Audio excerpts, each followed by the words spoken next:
All right, let's go to Kim in Phoenix. What's up, Kim? Hey, good morning. Good morning. What are you up to? Working. Oh, don't do that. I know, but it's Friday. Yay! Way to go. What's up? Hey, so my question is, I have a son he's an adult, about 27, and he is really overweight. And I'm concerned about his well-being, not only his weight, but also I think it's just a symptom of depression for him. And I don't really know how to talk to him about it without alienating him or feeling like he's being judged. And I want to help him. But I realize he's not a little boy anymore, and I can't just throw him in the car and take him to the doctor. Yeah. I don't know how when to did walk this start? through this with him. How long has he struggled with his weight? He has struggled with his weight the majority of his life, even since he was a kid. But he was always like a big boy, right? So always like stout. I'd say the weight really just kind of compounded probably within the last 10 years or so. Okay. What in the environment, or let me just cut to the chase. Have you struggled with your weight? His dad struggled with his weight, other people in the family? I mean, yes, but not like he has. Okay. I mean, was there a culture of dieting? Was everybody on a diet back in the day? Well, yes. Okay. Okay. And nothing to feel shame about there. I'm just trying to get a context here. Okay. So when it comes to obesity, there's so much there.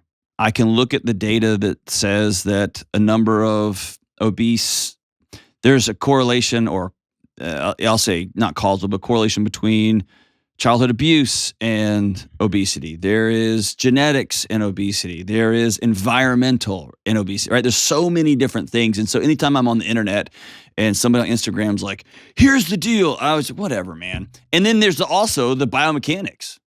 There's energy expenditure, right?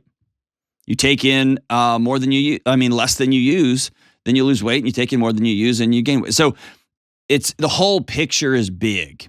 No pun intended there. The whole picture is just, it's vast, right? And so here's what I did. I got a note from Jenna that you were calling. And so I actually called a friend who's done some extraordinary work, is down a whole bunch of weight, really impressive, actually motivated me to get my butt back in the gym in a way that was useful. And so I asked him, hey, how would you like to have had this conversation? And he gave me some really helpful insights that were different than what I thought, quite honestly. So before I kind of rattle those off, walk me through how other conversations similar have gone with you and him. I don't really, to be honest with you, I don't really recall having a conversation with him specifically about his weight. What about other things? There's something about you having a hard conversation where you tell him you love him and that you don't think is going to go well.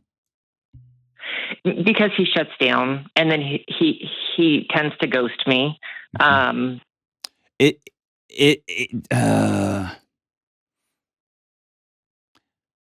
Here's where I'm stutter stepping is I want to ask you, his mom, some relationship questions, but you have to promise me you're not going to hang up the phone and beat yourself up and and feel guilty and all that. I want to be more about, let's get to the solution focused part of this thing. But often when I ask moms, especially hard questions, and sometimes dads, it just turns into a shame factory, and I don't want to do that. Is that okay? Oh yeah, that's fine. Okay. I'm good. Do y'all have a history of you telling him about you know what you need to do? Because that often causes the shutdown. I do. Okay. Yeah. Okay. Give me an example of a thing you've got after him about and then he just shuts it down. Well, so a couple weeks ago we met and we had a nice lunch together, and we talked, and he had opened up about some of the way that he was feeling, and I made some suggestions of him just, taking some small steps. And hey, I joined the gym that's really close to where you live. And if you would like to meet me there after work, I'd love to walk with you, or I'll even put you on my gym membership. But you just need to do something like every day and get up and, go do that. And so, yeah, he's been on other diets before, like spending money on like weight loss centers and he's had some luck, but I admit, we've been a little negative about that because we just didn't think it was the right approach or sustainable. So, I feel guilty about that because I should have just supported him in whatever, but So I agree with you. If he invites you in, hey, I've recognized I've put on a lot of weight. I'm not healthy anymore. And again, let's get away from the body positivity. I'm talking about just health. He's not healthy. He doesn't feel good, and he knows it, and everybody knows it. If he comes to you and says, hey, what's the best plan, do you think, for me? What's the best plan for you? Then that's an invitation to say, well, here's what I've seen be successful. Here's what I've tried a couple of times. It hasn't worked. When you launch missiles at him of, well, here's what you need to be doing. Yes, that is, all you can do is put up your force field, right? You put up your defense shields. Mm-hmm. True. And he's learned that over his entire life.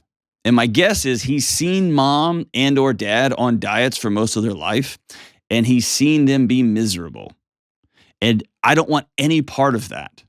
And I don't want any part of my increasing unhealthy behaviors. And the only solution I have for that being stuck in the middle there is to eat.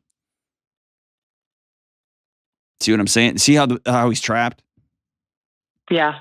Okay. So here's what I would do in this situation. And I'm going to start it with this. I saw a clip years ago. It might have been 10 years ago. And it has resonated with me and just stuck with me. It was Penn or Teller. Do y'all know which one? Penn or Teller, the tall one? That's Penn. Penn, the tall one? Yeah, Penn Gillette. All right, so Penn just was talking into a cell phone. This is before Instagram, and it was all pretty and slick and everything. It was just him, and the phone was too close to his face, I remember. And here's what he said. Penn is a very vocal atheist, and by all accounts, a really kind human being, just a very vocal atheist. And he said after a show, and he's recording this right after this interaction. After a show, some fans came and they were talking about, the show and how much they liked it. And then one fan in particular was very knowledgeable about magic, was mesmerized by the interaction, was really he said this guy knew what he was talking about, and I loved the interaction with him. He clearly loved the show, and he clearly was moved by our performance and how much fun it was and all that stuff. And then he said, as the guy was leaving, he turned and said, hey, I know your beliefs and thoughts. I just can't walk away without letting you know I would love for you to come to church with me tomorrow or the next, whenever it was.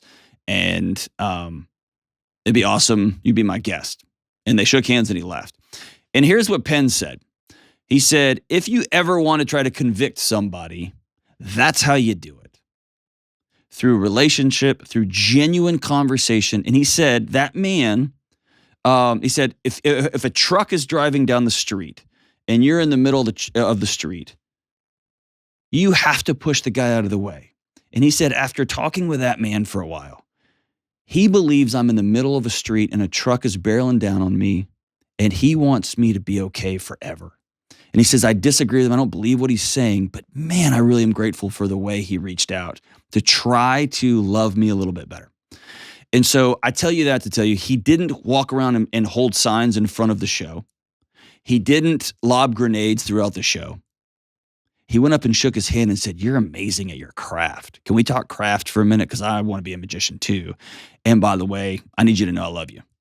Do you see the difference there? Yes. Okay. So I'm a huge fan of it. If you love somebody, you have the hard conversation. I'm also a big fan of if you think somebody is in harm's way, you tell them. I'm also a big fan of whenever possible, do it out of relationship. And you might have to submit to the fact that you might not be the right person to have this conversation. There might be too much baggage in the past. So here's how I would approach this if I were you, and this is my kid. Number one, I would probably have some sort of lunch meeting again and say, I have absolutely blown this whole thing, and I'm sorry. I screwed this up. I'm always lecturing you, treating you like you're 12, and you're a grown adult, and I'm sorry. I love you, and I don't know how to do this. This is the first time I've had a son like this, so I don't know how to do it, and I just want you to know I'm sorry. I should have supported you. I should have been all behind you. Who wants to go work out with their mom? Nobody. So just lay it out. And he might be stunned. This might be so opposite of the way you normally interact in the world. You might have to practice this a few times, but just tell him there is not a thing on earth you can do that will make me love you less, period. And then let him know this. When and if you ever want to have this conversation with me, I'm willing to put money on the table. I'm going to be supportive and keep my mouth shut. I'm going to love you. But I want you to know I'm worried about your health and I love you forever to the moon and back. And then here's part two. My friend told me that, yes, his mom's had conversations with him for years, but it was actually a mentor, it was a buddy that reached out of the blue and had invited him into a solution. Said, hey, I just want you to know this is a hard conversation and I don't want it to be weird, but I want you to know that I love you and I'm worried about you. And that combined with mom's support was a game changer. And it reminded me when he was telling me of this, when I was in the throes of being anxious like a crazy person, my wife actually reached out to my friend Todd, who is a banker, a stoic guy. I've talked about him on the show. He's the one who drove down and met with me and walked around my house when I was showing him how the house was falling in. And he's the one that said, stop. We're done with all of this. You got to get the help. And because I couldn't hear it from myself anymore. I couldn't hear it from my wife anymore. I couldn't hear it from my parents anymore. But listening to Todd, that was the first time I looked in the mirror and said, it may be me. I need to go talk to somebody. And so if he has a friend, if he has a male mentor, if he's got some men in his life that he trusts and you want to do an end around and call one of them and say, hey, would you mind reaching out and just tell him that you love him and that you're worried about him? I think that would go a long, long way. Okay. What do you think about all that?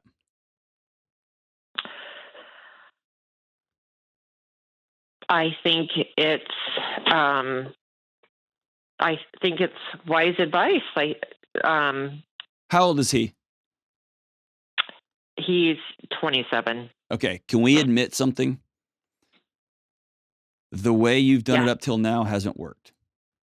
Because I hear the hesitancy. Right. Will you try something else? Yes. Okay. I promise you that nobody on earth knows that he's overweight more than he does.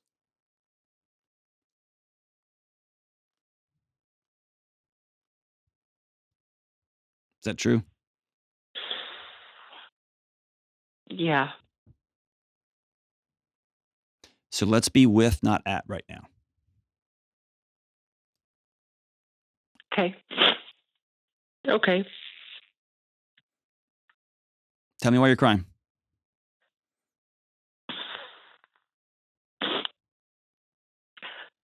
I just worry. Yeah. Because you love him. Yes.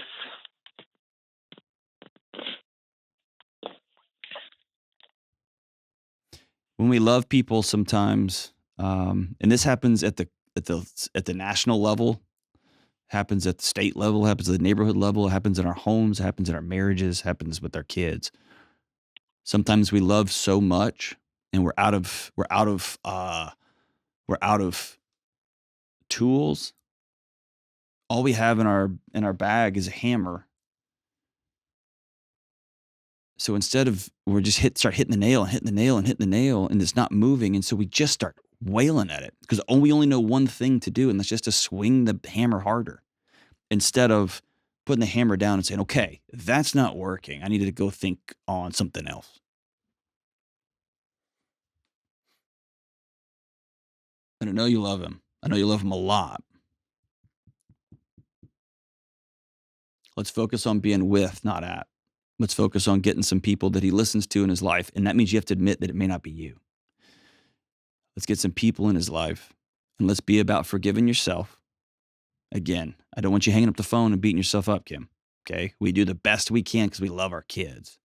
And it's also important when we realize, I need to call somebody else. Let him know from this point forward, I'm not going to throw a bunch of advice at you. I'm not going to throw all my diet books and my apps and my gym memberships at you. You don't have to put on leg warmers and come work out with your with your mom. I'm worried about you, and I love you, and I will be in your corner. Unfortunately, sometimes that's the best we can do. Thank you for loving him.